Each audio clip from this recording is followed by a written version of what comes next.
ప్రభువైన యేసుక్రీస్తు నామంలో మరొక్కసారి మా హృదయపూర్వక వందనాలు తెలియజేస్తూ ఉన్నాం. ప్రభు గత 6 మాసాలు మనల్ని కంటి కనురెప్పలా కాపాడుకొని ఈ 7వ మాసాన్ని ప్రభు మనకు అనుగ్రహించాడు. ఈ జూలై మాసంలో ఈ మొదటి దినాన మనము వాగ్దాన రూపకమైనటువంటి మాటలను మనం ధ్యానం చేద్దాం. ఈ మాసానికి గాను పరిశుద్ధాత్ముడు మనకు అనుగ్రహించిన వాగ్దానాన్ని మనం చదువుకుందాం. దేవుని సన్నిధిలో ప్రార్థన చేస్తూ ఉన్నప్పుడు ఈ మాసం అంతటికి కావలసిన వాగ్దానాన్ని ప్రభు నా మనసులోనికి తీసుకొని వచ్చాడు. దానిని మనమందరము ధ్యానం చేద్దాం. పరిశుద్ధ గ్రంథమైన బైబిల్లో నుండి ఆది కాండము 12వ అధ్యాయము మొదటి 2 వాక్యాలని నేను చదువుతాను, గమనించండి. యెహోవా, నీవు లేచి నీ దేశం నుండి, నీ బంధువుల యొద్ద నుండి, నీ తండ్రి ఇంటి నుండి బయలుదేరి నేను నీకు చూపించు దేశమునకు వెళ్ళము. నిన్ను గొప్ప జనముగా చేసి నిన్ను ఆశీర్వదించి నీ నామమును గొప్ప చేయుదును. నీవు ఆశీర్వాదముగా నుండువు. ఆమెన్. హల్లెలూయా, హల్లెలూయా. దేవుడు అబ్రహాముతో ఈ వాగ్దానం చేసినట్లుగా మనం దేవుని యొక్క వాక్యంలో గమనించవచ్చు. తన స్వదేశాన్ని, తన బంధువులను, రక్త సంబంధికులందరిని వదిలి దేవుడు చూపించిన దేశానికి ప్రయాణమై వెళ్ళాడు అబ్రహాం. తన మాటకు విధేయత చూపి తన మాటకు లోబడి వెళ్ళినందువలన అబ్రహాంతో ఒక నిబంధన, ఒక వాగ్దానం చేస్తూ ఉన్నాడు.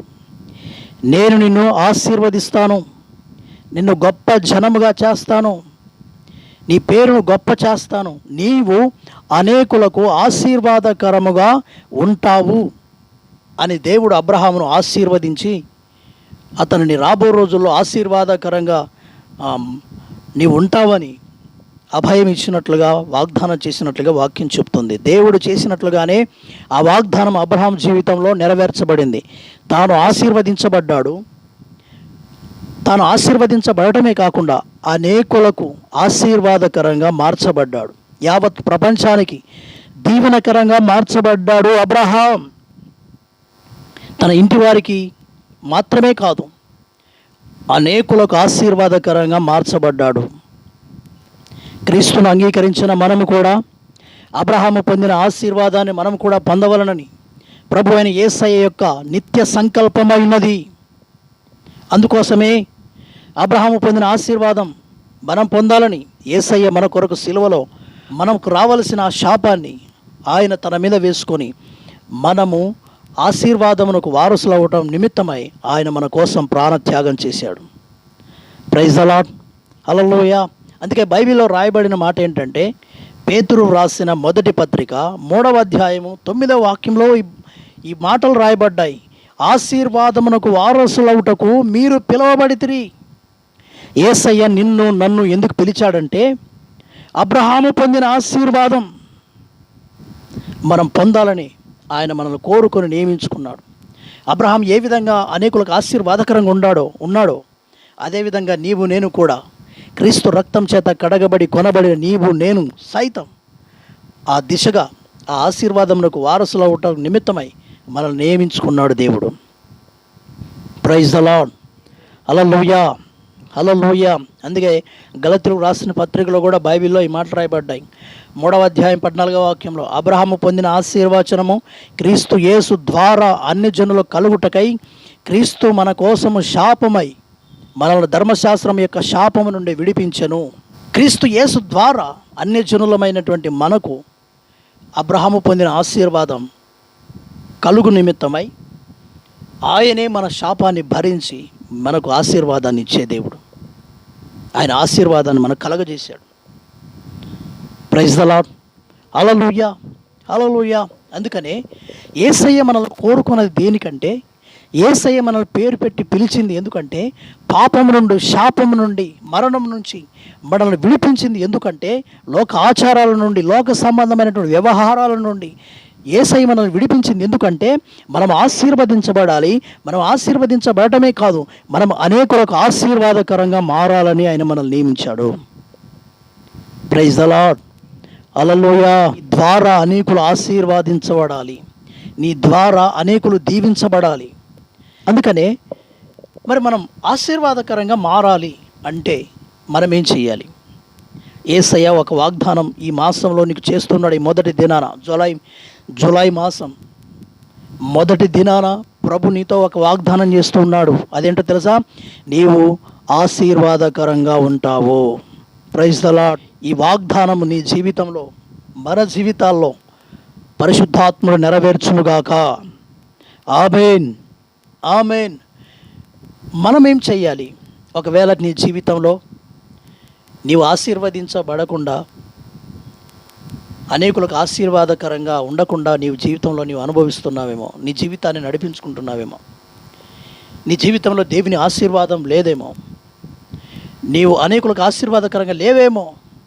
ఒకవేళ నీవు ఆశీర్వదించబడి నీవు అనేకులకు ఆశీర్వాదకరంగా లేవేమో, అయితే ప్రభు ఈ దినాన్ని నీతో చెప్తున్నాడు, ఇక మీదట నీవు ఆశీర్వాదకరంగా ఉంటావు. Praise the Lord, praise the Lord. దేవుడు మనల్ని ఆశీర్వదించాలంటే మనం ఏం చేయాలి? మనం అనేకులకు ఆశీర్వాదకరంగా ఉండాలంటే మనం ఏం చేయాలి? దేవుడు ఎవరిని ఆశీర్వదిస్తాడు? దేవుడు ఎవరిని ఆశీర్వాదకరంగా ఉంచుతాడు? దేవుడి యొక్క వాక్యాన్ని మనం ధ్యానం చేసుకుందాం. ఒకసారి బైబిల్లో మనం ఒక వాక్య భాగాన్ని మనం చదువుకుందాం. మార్కు సువార్త 6వ అధ్యాయము 41వ వాక్య భాగాన్ని మనం ధ్యానం చేద్దాం.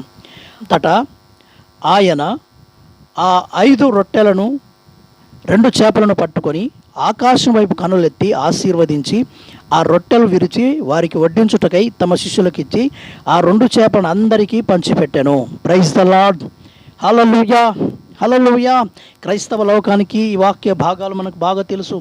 5,000 మందికి దేవుడు ఆహారాన్ని 5 రొట్టెలతో 2 చేపలతో వారికి ఆహారాన్ని పంచిపెట్టాడని మన వాక్యంలో తెలుసు. 5 రొట్టెలు 2 చేపలు 5,000 మంది తిన్నారట.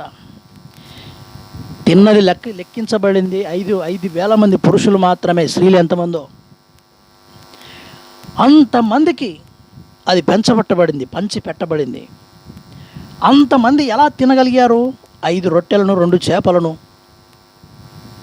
మీరు గమనించాలి, యేసయ్య ఆ 2 చేపలను 5 రొట్టెలను ఆశీర్వదించటము ద్వారా 5,000 మందికి పైబడి ప్రజలు ఆహారాన్ని తిన్నారు, తృప్తిగా తిన్నారని వాక్యం చెప్తుంది.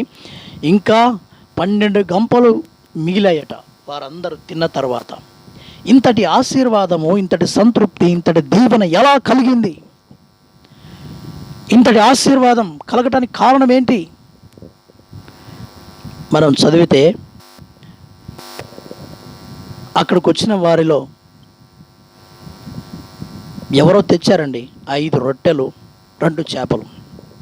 వాటిని యేసయ్య చేతిలో పెట్టారు. Praise the Lord, praise the Lord. మొదటి మాట, నీవు ఆశీర్వదించబడాలి, నీవు అనేకులకు ఆశీర్వాదకరంగా మార్చబడాలి అంటే మొదటి మాట, నీవు యేసయ్యకు అప్పగించుకోవాలి. యేసయ్య చేతికి నీవు అప్పగించుకోవాలి. యేసయ్య చేతికి ఎప్పుడైతే అప్పగించుకుంటావో యేసయ్య నిన్ను ఆశీర్వదించటం మొదలు పెడతాడు.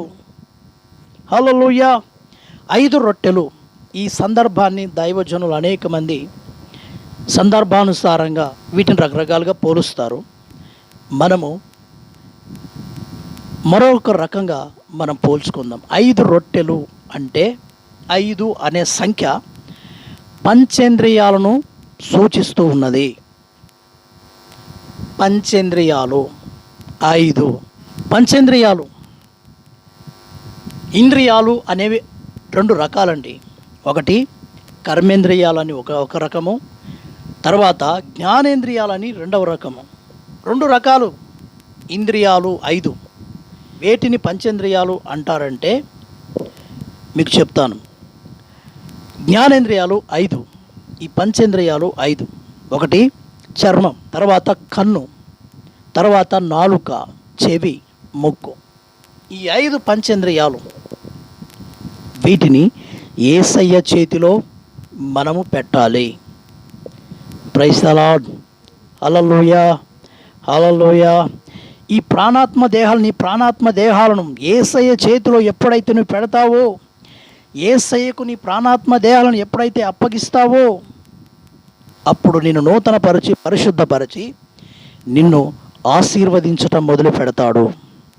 Praise the Lord. నిన్ను ఆశీర్వదించడమే కాదు, నిన్ను అనేకులకు ఆశీర్వాదకరంగా మారుస్తాడు.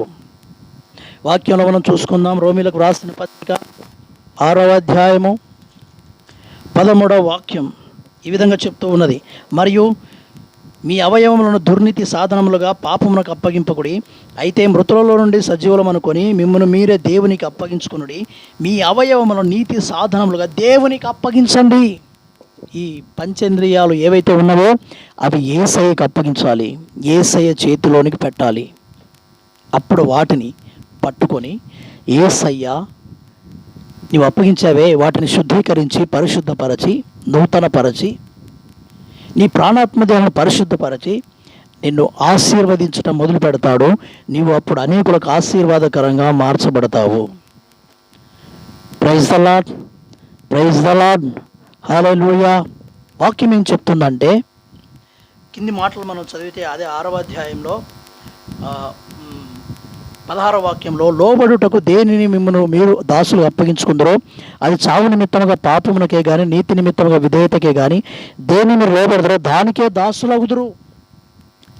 మీ జీవితాల్లో ఉన్నటువంటి అవిధేయతను, అక్రమమును, పాపమును, మీ జీవితంలో కలిగి ఉన్న పాప సంబంధమైన ప్రతి ఇచ్చను యేసయ్య చేతికి అప్పగించాలి.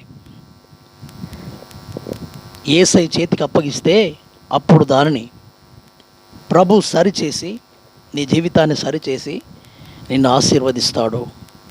అక్కడ 19వ వాక్యంలో కూడా మనం చదివితే, ఇంతకు మునుపు మీరు అక్రమం చేయుటకై అపవిత్రతకును అక్రమమునకును మీ అవయవములను దాసులుగా ఎలాగ అప్పగించుతారో అలాగే పరిశుద్ధత కలుగుటకై ఇప్పుడు మీ అవయవములను నీతికి సాధనములుగా, నీతికి దాసులుగా అప్పగించండి అని వాక్యం చెప్తుంది. ఇప్పటి వరకు నీ జీవితంలో నీవు ఆశీర్వాదకరంగా ఉండకపోవటానికి గల కారణం ఏంటో తెలుసా? నీ అవయవాలను పరిశుద్ధత కలుగుటకై దేవుని చేతిలో పెట్టకపోవటమే.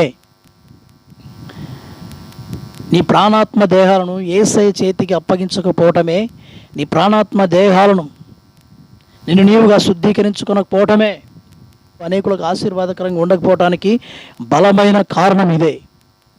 కాటుక ఇప్పటికైనా నీ జీవితంలో నీ దోషముల నిమిత్తమై, నీ అక్రమం నిమిత్తమై, నీ అవిధేయత నిమిత్తమై నువ్వు పశ్చాత్తాపడి దేవుని సన్నిధిలో నిన్ను నీవుగా అప్పగించుకొనగలిగితే నా దేవుడు నిన్ను ఆశీర్వాదకరంగా ఉంచుతాడు. ప్రైజ్ ద లార్డ్, హల్లెలూయా, హల్లెలూయా. అందుకే వాక్యం ఏం చెప్తుందంటే, మీరు దేవుని సొత్తు అని వాక్యం చెప్తుంది. మీరు సొత్తు కారు, విలువ పెట్టి కొనబడిన వారు. మీ దేహము దేవునికి ఆలయమైనదని వాక్యం చెప్తుంది. క్రీస్తు రక్తము చేత కడగబడిన నీవు, యేసు క్రీస్తు నా దేవుడని చెప్పుకొనుచున్న నీవు, క్రమం తప్పకుండా దేవుని మందిరానికి వెళుతున్న నీవు నీ సొత్తు కాదు, యేసయ్య సొత్తు. నువ్వు యేసయ్య నిన్ను ప్రేమించి నీ కొరకు తన ప్రాణాన్ని ధారపోసి నిన్ను తన సొత్తుగా ఆయన చేసుకుని ఉన్నాడు. నీవు నీ సొత్తు కాదు, నేను నా సొత్తు కాదు, మనమందరము యేసయ్య సొత్తు. Praise the Lord, praise the Lord. అప్పగించుకుందాం. యేసయ్యకి అప్పగించుకుంటే ఆ 5 రొట్టెలను 2 చేపలను ఏ విధంగా పట్టుకొని వాటిని ఆశీర్వదించాడో, వాటిని పరిశుద్ధపరిచి వాటిని ఏ విధంగా అయితే ఆశీర్వదించాడో అదేవిధంగా నీ జీవితాన్ని కూడా ఆయన పరిశుద్ధపరిచి నూతనపరిచి నిన్ను ఆశీర్వదించటం మొదలు పెడతాడు. Praise the Lord, praise the Lord. ఇక మీదట నీవు ఆశీర్వాదకరంగా మార్చబడబోతావు. ఆమేన్. తర్వాత రెండవది మనం గమనిస్తే, బైబిల్లో మార్కు సువార్త 6వ అధ్యాయం 41వ వాక్యం, యేసయ్య ఆ రొట్టెలను 2 చేపలను, ఆ 5 రొట్టెలను 2 చేపలను పట్టుకొని ఆకాశం వైపు కళ్ళెట్టి ఆశీర్వదించడమే కాదు, ఆ రొట్టెలను, ఈ 5 రొట్టెలను విరిచాడట. యేసయ్య ఏం చేశాడు? రొట్టెలను పట్టుకొని విరిచేశాడు. ఎందుకు విరవాలి? ఎందుకు యేసయ్య విరిచాడు? విరవకుండానే ఇవ్వచ్చు కదా మనం అనుకోవచ్చు. మీరు గమనించాలి, విరవబడితేనే అనేకులకు ఆశీర్వాదకరంగా మార్చబడతావు. నీవు ఆశీర్వదించబడ్డావు. నీవు అనేకులకు ఆశీర్వాదకరంగా మారాలంటే నీవు విరవబడాలి. నేను విరవబడాలి. మనము విరవబడాలి ఆశీర్వాదకరంగా ఉండాలంటే. నిన్ను ప్రభు అయిన యేసుక్రీస్తు నిన్ను ఆశీర్వదిస్తాడు. నువ్వు ఎప్పుడైతే అప్పగించుకున్నావో యేసయ్యకు, ఆయన నిన్ను అత్యధికంగా ఆశీర్వదిస్తాడు, ఘనపరుస్తాడు, గొప్ప చేస్తాడు, మేలు చేస్తాడు. నిన్ను ఆశీర్వదించి ఘనపరిచి గొప్ప చేసిన తర్వాత నిన్ను విరవటం ప్రారంభిస్తాడు. ఆమేన్. ఎందుకు ఆయన విరుస్తాడు మనల్ని? ఎందుకు మనల్ని విరుస్తాడు? ఆశీర్వదించిన తర్వాత ఎందుకు మనల్ని విరుస్తాడు అంటే, మనము అనేకులకు ఆశీర్వాదకరంగా ఉండు నిమిత్తమై. దేవుడు ఎప్పుడు విరుస్తాడు ఒక వ్యక్తిని? ఏ సందర్భాల్లో విరుస్తాడు? ఆయన రెండు రకాలుగా విరుస్తాడండి. ఒకటి, యేసయ్యను విడిచిపెట్టి, ఆయన సన్నిధిని విడిచిపెట్టి మనం దూరంగా లోకంలోకి వెళ్ళిపోతామే, లోక సంబంధమైన కార్యక్రమాలలోకి, మరలా మునుపటి స్థితిలోనికి వెళ్ళిపోతామే, అప్పుడు యేసయ్య మనల్ని విరుస్తాడు. ఎందుకో తెలుసా? ఎందుకు విరుస్తాడు అంటే, ఏ విధము చేతనైనా నిన్ను మరలా తన వైపునకు ఆకర్షించుకునేదానికి, నీవు పొందిన ఆ ఆశీర్వాదం నీ మీద నిలిచి ఉండ నిమిత్తమై, నీవు అనేకులకు ఆశీర్వాదకరంగా ఉండు నిమిత్తమై ఏ దేవుడు నిన్ను మరలా వెనక్కి త్రిప్పు నిమిత్తమై ఆయన విరుస్తాడు. యోనాను మనం బైబిల్లో గమనిస్తే, యోనా దేవుడు చెప్పిన చోటుకి వెళ్లకుండా తర్షీషుకు వెళ్ళాడు. దేవుడు నినివేకి వెళ్ళమని యోనాకు చెప్తే తర్షీషుకు వెళ్ళిపోయాడు. తర్షీషుకు వెళ్ళటం బట్టి, దేవుని సన్నిధిలో నిలబడిన దానిని బట్టి, దేవునికి దూరంగా పారిపోతున్న దానిని బట్టి దేవుడు అతన్ని విరిచాడు. మనకు బాగా తెలుసు ఎన్ని ఉపద్రవాలు యోనా ఎదుర్కొన్నాడో సముద్రంలో. ఎంత కష్టాన్ని, ఎంతటి బాధను అతడు అనుభవించాడో మనం ఒకసారి గమనించవచ్చు. దేవుడు విరిచాడు. విరిచిన తర్వాత తన వైపునకు మళ్లించుకున్నాడు, ఆకర్షించుకున్నాడు, మరలా తన చిత్తానికి విధేయత చూపించేటట్లుగా చేశాడు. అందుకనే మరలా దేవుడు చెప్పినట్లుగానే నినివేకి వెళ్ళినప్పుడు నినివే ప్రజలందరూ రక్షణ పొందారు. నినివే ప్రజలందరూ రక్షణ పొంది ఆశీర్వాదముగా ఉండటానికి కారణం ఎవరంటే యోనా. యోనా ఇప్పుడు అనేకులకు ఆశీర్వాదకరంగా మార్చాడు. అనేకులకు ఆశీర్వాదకరంగా మారిపోయాడు. అనేకులు దీవించబడటానికి కారణమయ్యాడు.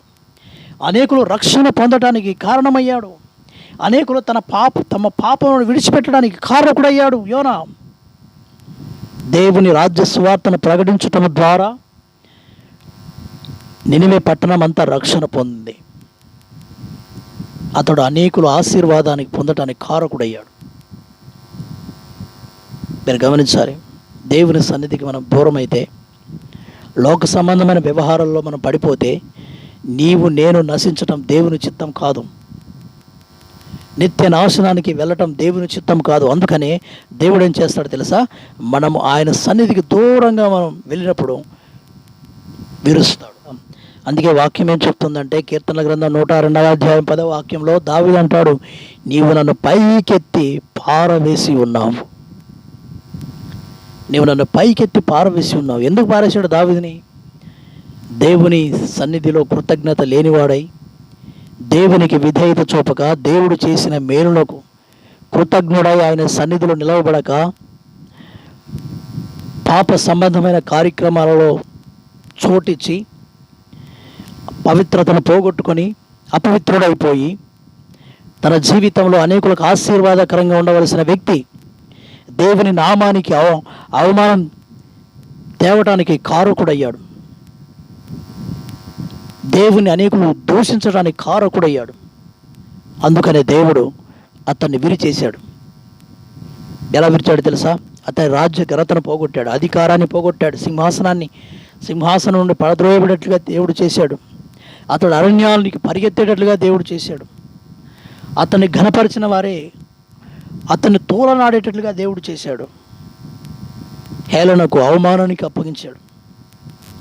తన జీవితంలో విరవబడ్డాడు, నలగొట్టబడ్డాడు. అందుకే కీర్తనకారుడు దావీదు అంటాడు ఒకసారి, నీవు విరిచిన ఎముకలు ప్రహర్షించునుగాక అంటాడు. అయ్యా, నీవు నన్ను విరిచావు. దేవుడు మరలా తన అపారమైన కృపను దావీదుకు చూపి తన వైపునకు ఆకర్షించుకొని మరలా తనను పరిశుద్ధపరిచి నూతనపరిచి మరలా యెరూషలేము మీద అతనిని స్థిరపరిచాడు, సింహాసనం మీద. ప్రైజ్ ది లార్డ్, హల్లెలూయా. దేవుడు మరలా అతను నూతనపరిచి పరిశుద్ధపరిచి అనేకులకు ఆశీర్వాదకరంగా ఉండునట్లుగా చేశాడు. ఇజ్రాయేలుకు దీపముగా దావీదును నియమించాడు దేవుడు. కాబట్టి ఆయన సన్నిధికి మనం దూరంగా పరిగెడితే ఆయన విరుస్తాడు. ఈ రెండవ మాట ఏంటంటే, ఆయనను హత్తుకున్నప్పుడు, ఆయన వెంబడిస్తున్నప్పుడు కూడా ఇరుస్తాడు. యేసయ్యను మనము వెంబడిస్తూ ఆయన హత్తుకొని బ్రతుకుతూ నీతి న్యాయములు కలిగి నడుచుకుంటూ పరిశుద్ధంగా బ్రతుకుతూ దేవునికి ఇష్టానుసారంగా మనం బ్రతుకుతున్నప్పుడు కూడా ఆయన విరుస్తాడు. యోబు గ్రంథంలో, బైబిల్లో ఈ మాట రాయబడ్డాయి. 16వ అధ్యాయం 12వ వాక్యంలో ఈ మాటలు రాయబడ్డాయి. నేను నెమ్మదిగా ఉంటిని, అయితే ఆయన నన్ను ముక్కలు చెక్కలు చేసి ఉన్నాడు. మెడపట్టుకొని వదిలించి నన్ను తుత్తినీలుగా చేసి ఉన్నాడు అంటాడు. దేవుడు ఏం చేశాడు? నెమ్మదిగా ఉన్నటువంటి యోబును దేవుడు విరగ్గొట్టాడు. అందుకే యోబు గ్రంథంలో 19వ అధ్యాయం 10వ వాక్యంలో రాయబడి ఉంటుంది, నలు దిశలా నన్ను విరగొట్టగా నేను నాశనమైపోతుని అన్నాడు. నీవు వృద్ధి పొందిన తర్వాత, నీవు ఆశీర్వదించబడిన తర్వాత, నువ్వు దీవెనకరంగా ఉన్న తర్వాత యేసయ్యను విరుస్తాడు.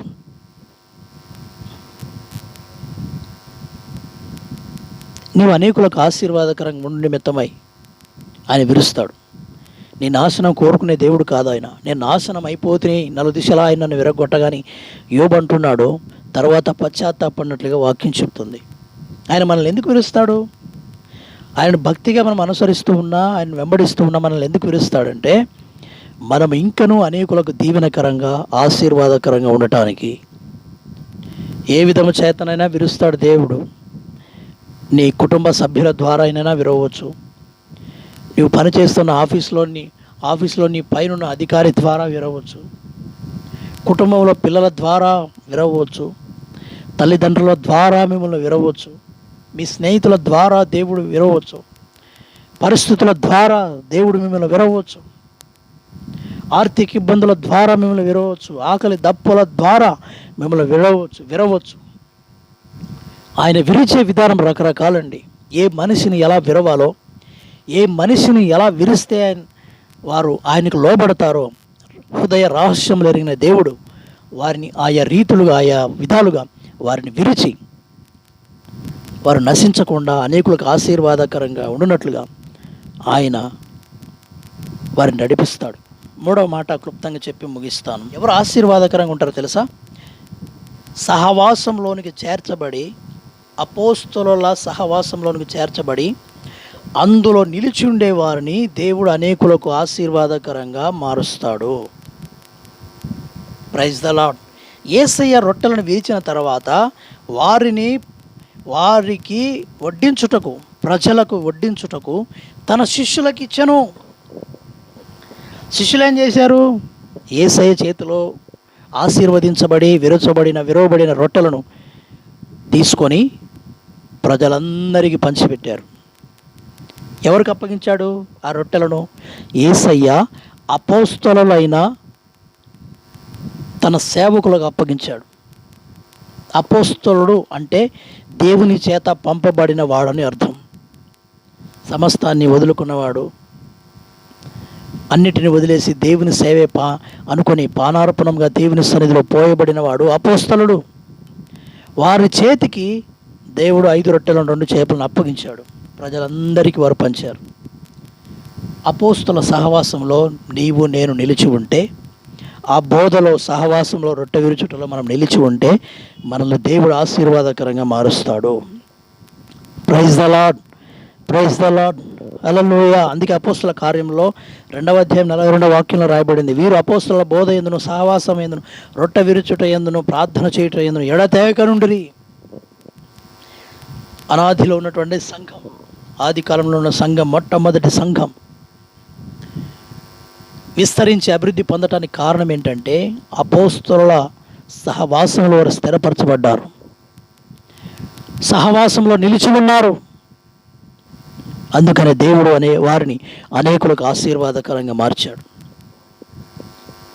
నీవు అనేకులకు ఆశీర్వాదకరంగా ఉండాలంటే నీవుగా ఆయనకు అప్పగించుకోవాలి. నీ పంచేంద్రియాలను ఆయనకు అప్పగించాలి.